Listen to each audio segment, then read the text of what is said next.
আজকে আমাদের ত্রিপুরার একটা আঞ্চলিক রাজনীতি দলের স্বর্গীয় আমাদের পদ্মশ্রী এনসি দেববর্মা তথা প্রাক্তন রাজ্য সরকারের ক্যাবিনেট মন্ত্রী ওনার নেতৃত্বে 2009-এ এই আইপিএফটি পার্টি প্রতিষ্ঠা হয়েছিল। আজকে প্রায় 16 বছর ধরে আমরা আমাদের ত্রিপুরার স্বশাসিত জেলা পরিষদকে পূর্ণাঙ্গ রাজ্য গঠন করার সেই দাবি নিয়ে আমাদের মূলত এই পার্টি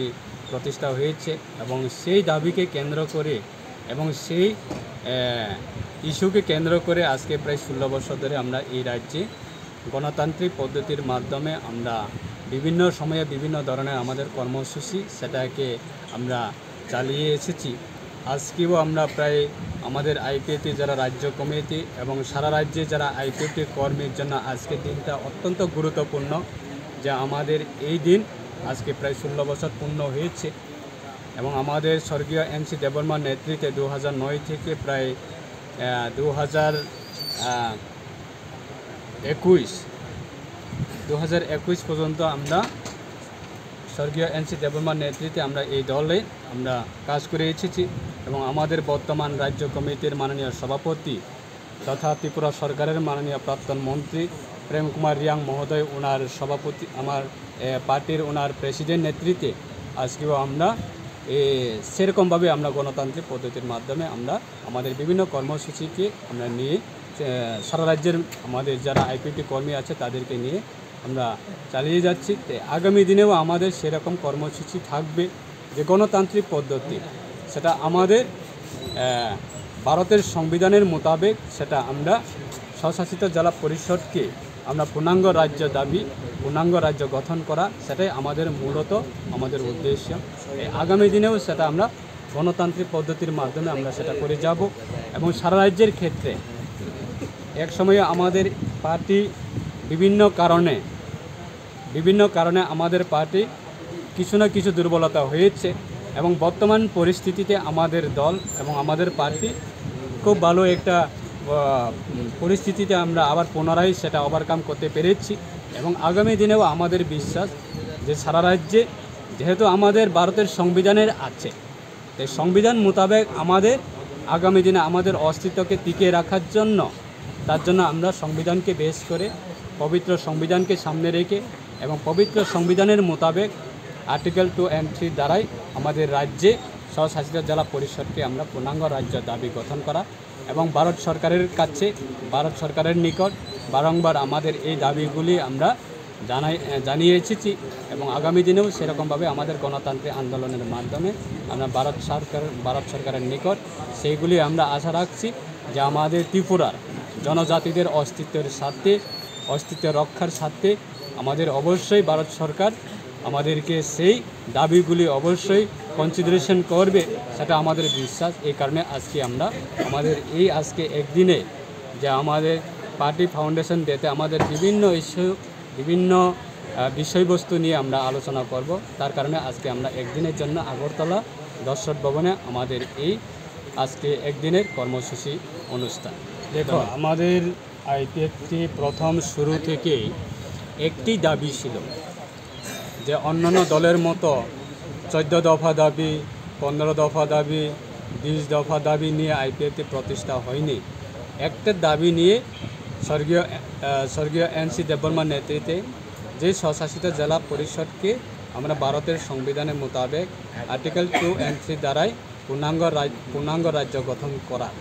তো সেটাকে কেন্দ্র করে আজকে অন্যান্য দল বিভিন্ন ধরনের বিভিন্ন সময়ে তাদের অভিযোগ থাকতে পারে বা তাদের ইস্যু থাকতে পারে বা তাদের বিভিন্ন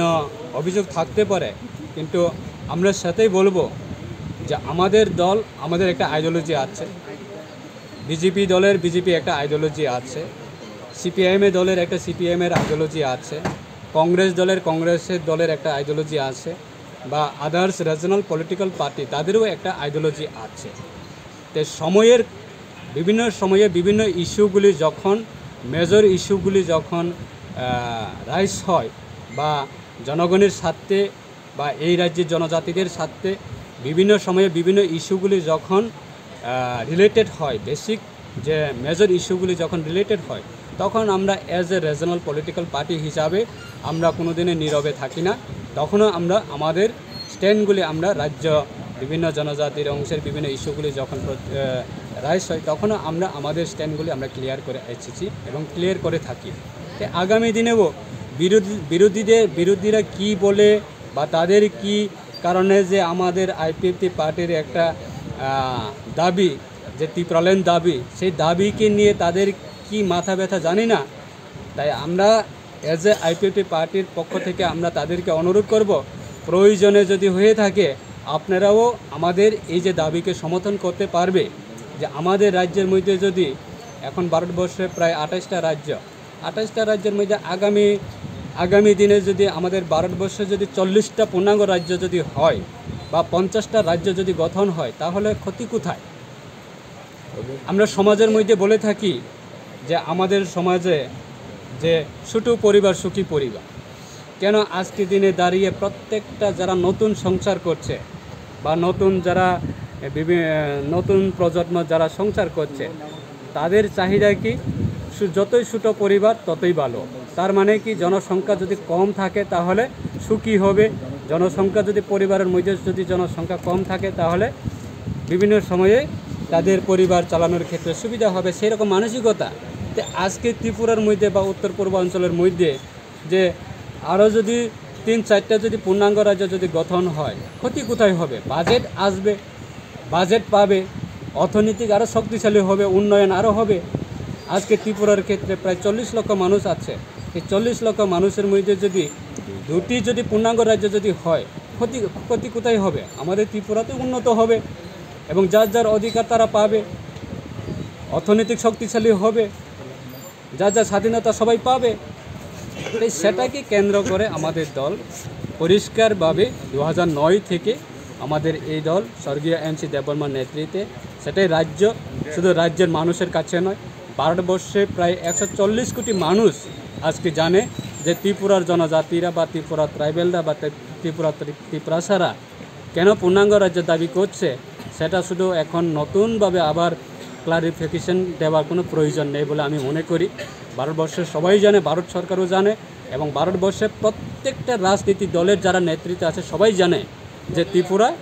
যে কোনোভাবে হোক তারা পূর্ণাঙ্গ রাজ্য দাবি করছে এবং তাদেরকে পূর্ণাঙ্গ রাজ্য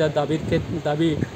করার ক্ষেত্রে অবশ্যই সেটা কনসিডারেশন করা দরকার বলে ভারতবর্ষের বিভিন্ন রাজনৈতিক দল তারাও সমর্থন করছে আমাদেরকে।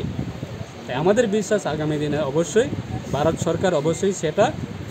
আমাদের কনসিডারেশন করবে এবং ভারত সরকার অবশ্যই পদক্ষেপ নেবে, সেটা আমাদের বিশ্বাস।